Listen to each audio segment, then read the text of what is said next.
let's take a minute and have my colleagues introduce themselves that have joined us at the panel. Rosanna? Good morning, I'm Rosana Gabaldon. I represent Legislative District 2, which is Southern Arizona, part of Tucson, Green Valley, Sahuarita, and all of Santa Cruz County. Morning, everyone. Martin Quesada. I represent Legislative District 29, which is West Phoenix and Glendale. My name is Ruben Gallego. I'm the state representative that represents the Levine, South Phoenix area, and also a U.S. Marine Reserve veteran. Good morning. I am Jamesita Pashlikai. I'm the state representative for District 7, which is the largest district in the state, which is the northeast corner. And it has 6 counties and 9 Indian tribes. And thank you. Thank you. I was also in the Army and in the National Guard. I served in Desert Storm. So I'm on the Veterans Caucus here at the House. I appreciate my colleagues joining me today. Art Meyer? Did I pronounce it correctly? It's Mir. It's Mayor. I'm sorry. It's actually Mier. It's Spanish, okay? I wanted to show something because yesterday was Memorial Day, and part of my story that I would like to tell is the fact that I'm very disappointed and angry that I was not allowed to finish my career with the Army National Guard. My family has a proud heritage of the military, as you can see. We had six Mears in the military at the same time, which is more than the Sullivan brothers. And the family story goes that my grandmother was asked to christen a ship, but she didn't for various reasons. But I want to just change what I was going to start with based on what I just heard on earlier. How can we change the climate in the Guard? I have some recommendations, 2 that are very important. There was something that because I was a full-time employee in the National Guard for many years. I started as a private E1, I retired as a major. When I first went to work for the Guard, I still remember that first day. They said, you've got a career with us as long as you don't do something wrong. You can be separated for cause, but you have job protection. That job protection was, and forgive me because I'm not a legislator, but this was Title 8, and there was a rule, let me find the number here, 8- I think it's 103.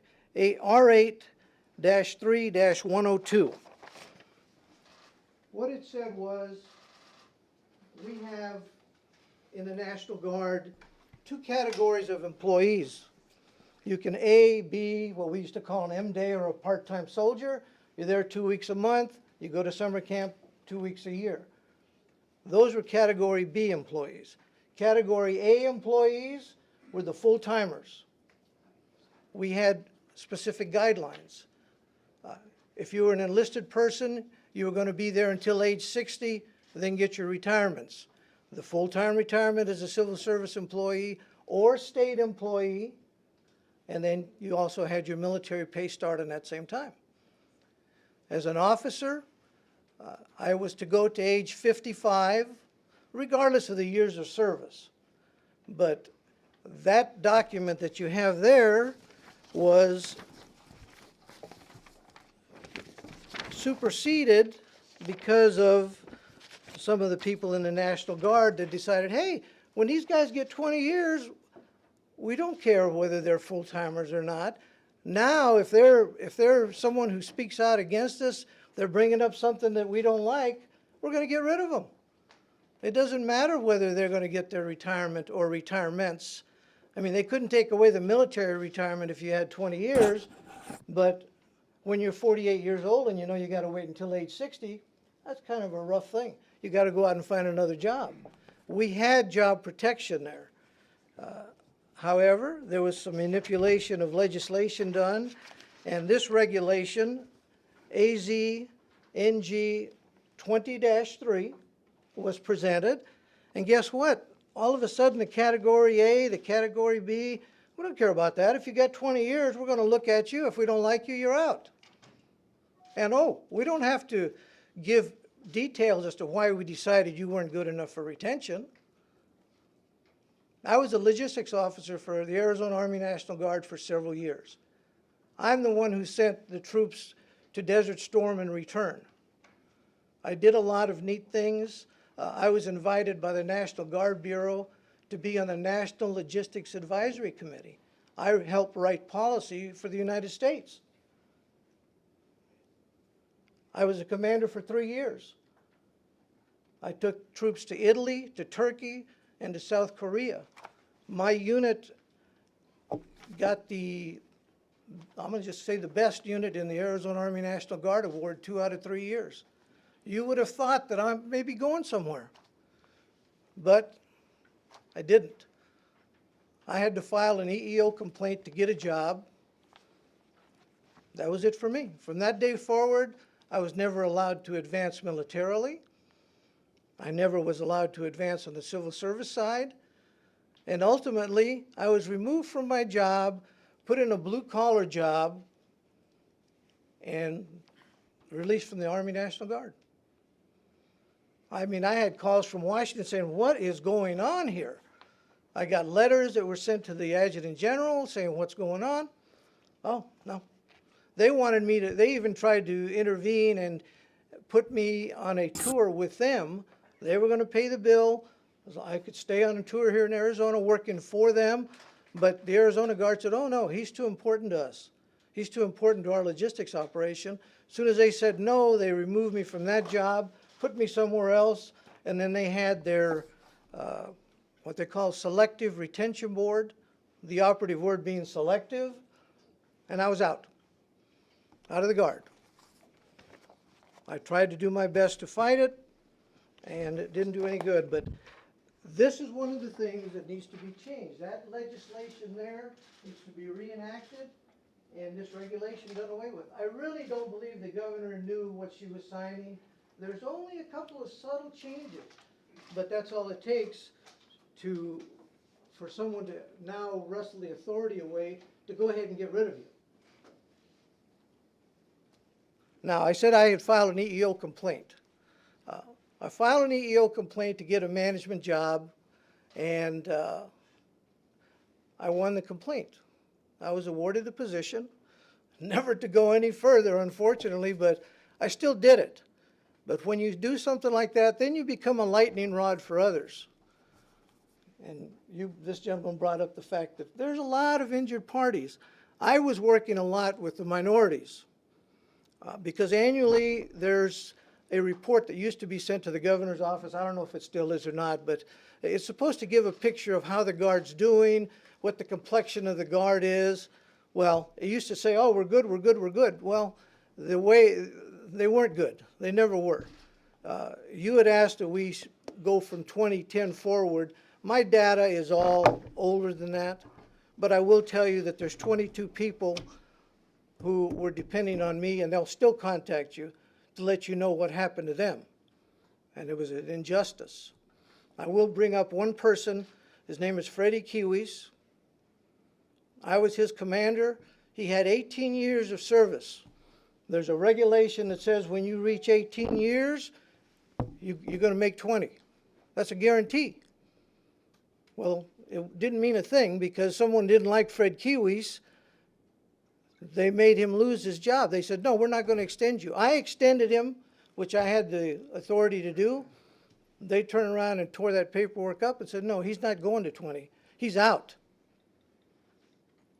And in addition to the military side, Fred Kiwis was a security guard out at the Papago Park. He was the first guy you'd see, and he's the nicest person, or one of the nicest people I've ever met in the Guard. And he went overseas with me several times.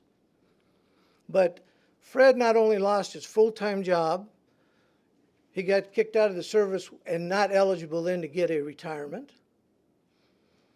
And he was put under such stress, and his wife had a miscarriage over all of this. And Freddie was a broken man. Well, I helped Fred Kiwis for 12 years to write letters. And he has a letter at home now from President Bush saying, you got your retirement. because the regulation stated from day one, if you got 18 years, you're going to make 20. Follow the regulations that are in place. Most of the regulations are there, and they cover most situations. But common sense does not prevail in the Army National Guard or the Air Guard. I'll just say the National Guard.